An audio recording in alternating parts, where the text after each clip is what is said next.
मैं कुछ तथ्य लेके आया हूँ और आपके बीच ये बतलाने के लिए कि जो साक्षर राज्य है भारत में या केंद्र शासित प्रदेश, जो टॉप 10 है, जो शिक्षित राज्य हैं केंद्र शासित प्रदेशों को मिला के, उनका एक लिस्ट मैंने तैयार किया है। उसके आगे मैं जो बताना चाहता हूँ या कहना चाहता हूँ वो आपको समझ में आ जाएगा। उसमें नंबर 1 पे है केरल, और वहाँ साक्षरता का जो दर है वो 94% है। साक्षरता का दर आप समझिए किस पैमाने पे नापा जाता है। साक्षरता का दर 7 वर्ष के ऊपर के आयु के लोगों के बीच जो लिखने और पढ़ने और समझने की जो क्षमता होती है, साक्षरता उसी आधार पे साक्षरता दर का पैमाना तय होता है। 7 वर्ष के नीचे के बच्चे पर या किसी भी व्यक्ति पर यह लागू नहीं होता है। तो केरल का जो साक्षरता दर है वो 94% है। उसके बाद दूसरे नंबर पे लक्षद्वीप है जिसका 91.85 है। मिजोरम 91.33 है। गोवा 88.22 है। त्रिपुर 87.22 है। दमन और दीव 87.10 है 10। अंडमान निकोबार 86.63। दिल्ली 86.21। चंडीगढ़ 86.05 और पुडुचेरी 85.85। ये साक्षरता दर है। ये टॉप 10 राज्य हैं केंद्र शासित प्रदेश मिला के, जिसमें दिल्ली 7वें नंबर पे है। उसके नीचे एक मोटा तथ्य है कि बिहार में कुल साक्षरता दर जो है, बिहार का कुल साक्षरता दर वो देश में सबसे निचले स्तर पर है। आप समझ लीजिए। और उसमें भी पुरुष साक्षरता दर वहाँ, एक तो कुल साक्षरता दर में वो निचले पायदान पर है और पुरुष साक्षरता दर में भी सबसे निचले पायदान पर है। जबकि महिला साक्षरता दर का सबसे निम्न स्थान राजस्थान का है। जो महिला साक्षरता दर है वो सबसे खराब स्थिति में राजस्थान में है। लेकिन बिहार जो है वो कुल साक्षरता दर में सबसे पीछे है और पुरुष साक्षरता दर में भी सबसे नीचे है। अब ये हम क्यों कह रहे हैं इन 10 का नाम, आपको ये समझना होगा, क्योंकि आप सोचें चुनाव का समय है और इन राज्यों का नाम क्यों आ रहा है। अब आप देखेंगे, आप जो टीवी चैनल देखते हैं उसमें न केरल का नाम आप ज़्यादा देखेंगे, न लक्षद्वीप का, न मिजोरम का, न गोवा का, न त्रिपुर का, न दमन और दीव का, न अंडमान निकोबार का। दिल्ली चूँकि देश की राजधानी है तो यहाँ का न्यूज़ चलता है, लेकिन मैं स्पष्ट कर दूँ यहाँ भाजपा की सरकार नहीं है। चंडीगढ़, पुडुचेरी, और आपको ताज्जुब होगा कि इसमें बहुत तया जो मात्रा है उसमें भाजपा शासन नहीं करता है या भाजपा, और वहाँ पे वो टीवी चैनल भी नहीं देखा जाता है। वो Geo News, India TV, R Bharat, ये सब टीवी चैनल भी यहाँ पे नहीं चलता है।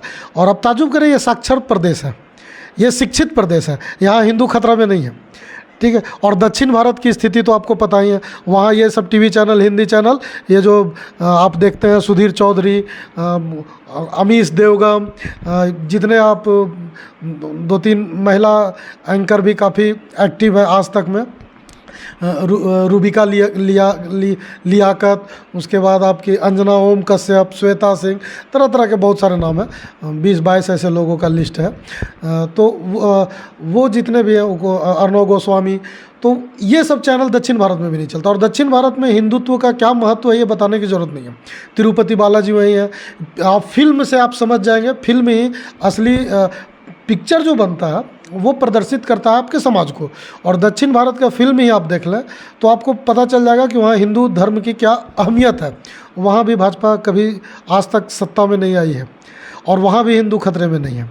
समस्या ये है कि जो अशिक्षित प्रदेश है, जिसमें बिहार है, जहाँ पे मजदूर है, जहाँ अशिक्षा है, मजदूर उत्तर प्रदेश, बिहार, झारखंड, पूरे देश में सबसे ज़्यादा यहाँ से मजदूर निकलते हैं। अशिक्षित मैंने अभी बता दिया कि बिहार, उत्तर प्रदेश भी उसी में आता है, झारखंड भी उसी में आता है, और यहाँ सारे लोग हिंदू खतरे में। और यहाँ आपको भाजपा, मैं भाजपा विरोधी नहीं, चूँकि अभी मैंने 2 दिन पहले एक न्यूज़ लिखा था तो कांग्रेस के लोगों ने फ़ोन किया, आप तो कांग्रेस का विरोध है लिखते हैं। उसी तरह से मैंने कुछ भाजपा के लिए लिखा था 3 दिन पहले, तो फ़ोन किसी ने नहीं किया। मैं ये नहीं कहूँगा कि भाजपाइयों ने फ़ोन किया, लेकिन जब भी मिले तो उन्होंने ये, अरे तुम्हारा तो आदत है भाजपा का, तुम विरोध करते रहते हो। मेरा ये कहने का तात्पर्य नहीं है। मेरा कहना, हिंदू वहाँ खतरे में नहीं है, कुछ भी नहीं है। कभी भी इस देश का मुद्दा हिंदू खतरे में, ये अपनी सत्ता सेकने के लिए इस तरह का जुमला लाया जाता है। अब एक बड़ी बात आती है जुमला पे। सब कोई कहता है कि भाजपा जुमला की पार्टी है, मैं भी मानता हूँ, क्योंकि किसी चीज़ का अति कीजिएगा तो अंत होगा। आप देखिए कि अभी झारखंड में कांग्रेस ने अपने कैंडिडेट का घोषणा नहीं किया, 1 2 3 स्थानों को छोड़ के 5 स्थानों को छोड़ के, लेकिन आप देखेंगे हर जिला का व्यक्ति जो भी, आप हजारीबाग में मनीष जायसवाल खड़ा है तो उनसे पूछिए, वो बोलेंगे हम 5 लाख से जीत रहे हैं। चतरा में कालीचरण चाचा जी खड़ा है, उनके जो कार्यकर्ता हैं वो कहेंगे हम 5 लाख से जीत रहे हैं। टक्कर किनके साथ है पता नहीं है, लेकिन सारे के सारे लोग 5 लाख से जीत रहे हैं। अरे ये भी तो हो सकता है कि कोकोई खराब कैंडिडेट आ जाए, आप 10 लाख से जीत जाए, उसको वोट ही नहीं पड़े। तो ये जुमला है, चूँकि आप किसी चीज़ को रट लेते हैं। 400 पार 65, आप विधानसभा, पुराना विधानसभा है जिसमें जसवंत सिन्हा ने जिक्र भी किया कि उन्होंने जुमला किया 65 पार और आया कितना 25। तो अभी अबर जुमला है 400 पार और सबके मुंह पे एक जुमला है, सब 5 लाख से जीत रहे हैं, चाहे धनबाद हो चाहे कहीं हो। अभी सामने वाला कैंडिडेट तय नहीं हुआ है, सामने का कैंडिडेट हो सकता है कि ऐसा आ जाए कि आप हो सकता है 10 लाख से जीत जाए, मैं इसमें कोई नहीं। लेकिन भाजपा एक जुमला छोड़ती है, वो केंद्र से ही छूटता है, यहाँ के लोग नहीं छोड़ते। और उसको सब जैसे नहीं होता है, एगो सियार पुका हुकी हुई, बस सब जंगल का सियार हुकी हुई, तो सब 5 लाख से जीत रहे हैं। ठीक है, कोई कैंडिडेट, अरे भैया मेरी आने तो दीजिए कैंडिडेट को, कैंडिडेट आएंगे, कैंडिडेट आपके सामने कैसे खड़ा हो सकता है आप 10 लाख से भी जीत जाए, और हो सकता है कि आप 5 लाख से नहीं 50,000 से जीते, हो सकता है कि टक्कर हो सकता है अगला भी जीत जाए। ये मैं विरोध के कारण नहीं कर रहा हूँ, ये जुमले का जो आपका तरीका है, जिस तरह से आप लोगों को दिग्भ्रमित करते हैं। और हमारा इटखोरी और जो मजूरन है, यहाँ तो कभी भी आप देखेंगे तो दूसरा पार्टी कहीं जीतता ही नहीं है पूरे देश में। इटखोरी मजूरन में एक ऐसा हुआ है कि ये बीजेपी विधानसभा भी चुनाव बीजेपी, लेकिन पता चलेगा कि हजारीबाग के बाद सब झामुमो सीट जीत गया। इटखोरी मजूरन और पूरा एकदम बाजार बनाएंगे और दूसरे लोगों को भ्रमित करते हैं। तो मैं ये बात इसलिए कहता हूँ चूँकि शिक्षाविद का काम है सच्चाई को सामने रखना। ना मैं बीजेपी विरोधी हूँ, ना मैं कांग्रेस का समर्थक हूँ, लेकिन जो जुमला अतिकांत, कोई किसी भी चीज़ का आप जुमला बाजार में चला, किसी को आप परेशान करें या किसी को झूठ दिग्भ्रमित करें, दिग्भ्रमित करके किसी को ये दिलासा दिलाए कि कोई कहीं है ही नहीं, तो ये गलत है। और ये आक्रोश मन में आता है, इससे आक्रोश उत्पन्न होता है कि ये किस तरह का कि 5 लोग खड़े हो गए और वो अपना बाजार चला रहे हैं, उनका अपना एक बाजार चल रहा है कि वो जो कहलवाना चाहते हैं अगला से, या जो दुनिया को दिखाना चाहते हैं वो दिखाते हैं। चूँकि यहाँ क्या है, एक मैं आपको छोटा सा एग्जांपल एक ऐसे भी देता हूँ। आप मदारी का खेल देखते होंगे कि शहर के चौक चौराहों पर मदारी का खेल चलते रहता है, और उस मदारी के खेल में क्या होता है कि जिसको 9 बजे अपना ड्यूटी पकड़ना है, तो वो मदारी का खेल देखा, वो किसी से फ़ोन पे बात किया, हाँ यहाँ मदारी का खेल, और वो अपना, चूँकि उसका लक्ष्य तय है कि उसको 9 बजे ड्यूटी बायोमेट्रिक में अंगूठा लगाना, वो चला गया। लेकिन उसके आसपास भीड़ किसका होता है? जो अशिक्षित, जो बेरोजगार, जिनका कोई लक्ष्य नहीं है, तो वो क्या करते हैं, उनका समय पास होता है उस मदारी के खेल में। तो देश को ना अभी उसी तरह से मदारी का खेल बना दिया गया, जहाँ अशिक्षा है, जहाँ बेरोजगारी है, वहाँ के लोगों को खूब जोकराई दिखाया जा रहा है। और चूंकि उन व्यक्तियों का कोई लक्ष्य तय नहीं है, उनका कोई समय निर्धारण नहीं है कि उनको समय पे जाना कहाँ है, उनका कोई टाइम नहीं है, उस खेल में वो मशगूल है।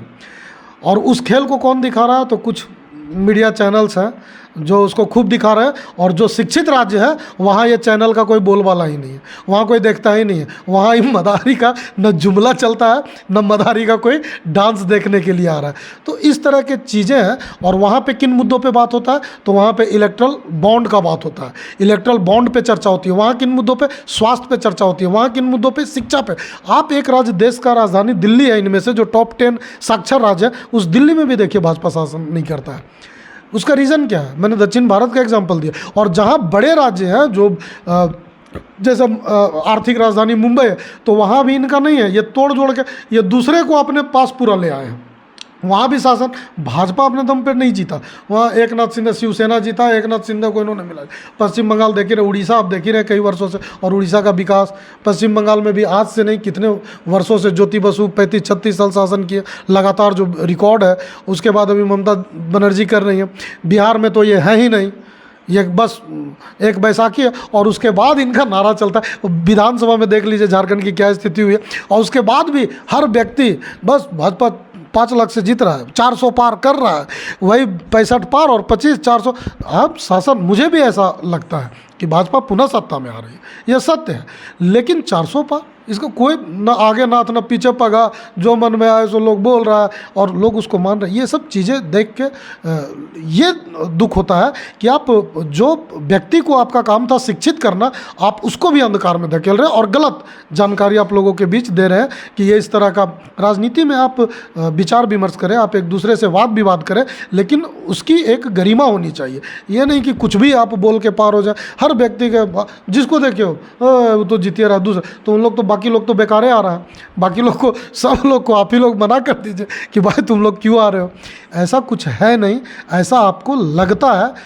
वास्तव में आप देखेंगे, अब मैं रांची का एक जिक्र करता हूँ, 2019 की बात करता हूँ। सुबोध कांत साय ने 4,23,000 मत लाए, वो हार गए, लेकिन 4,23,000। वो स्थिति अलग होती है जब विरोधी दल अलग अलग लड़ते हैं, और एक स्थिति अलग होती है। यहाँ भी मैं चतरा का हूँ स्थानीय, मैं एक बार बताऊँ, मेरा अगर खुद का मत पूछा जाए तो, चूँकि मत उजागर नहीं किया जाता, तो मेरा भी सॉफ्ट कॉर्नर कहीं ना कहीं आप कहें, चूँकि मैं आरएसएस से हूँ, लेकिन गलत, चूँकि मैं एक शिक्षाविद भी हूँ, तो ये गलत चीज़ों का मैं लोगों के बीच प्रचार प्रसार जब होते रहता है और अति होता है तो ये खराब लगता है। जैसे कि हर चौक चौराहे पर 5 लाख से जीत रहा, 5 लाख से जीत रहा, और विरोध कीजिए तो 20 गो आदमी आपके पास आके लूट जाएगा, ना 5 लाख से जीत रहा। ये बहुत गंदी बात है क्षेत्र के लिए। आप एक तर्क संगत बात करें, पहले आने दे, उसके बाद पता चलेगा कि 50,000 से कि हारेंगे, कि 5 लाख से, कि 10 लाख से आप जीतेंगे। ये उस समय तय होगा। धन्यवाद।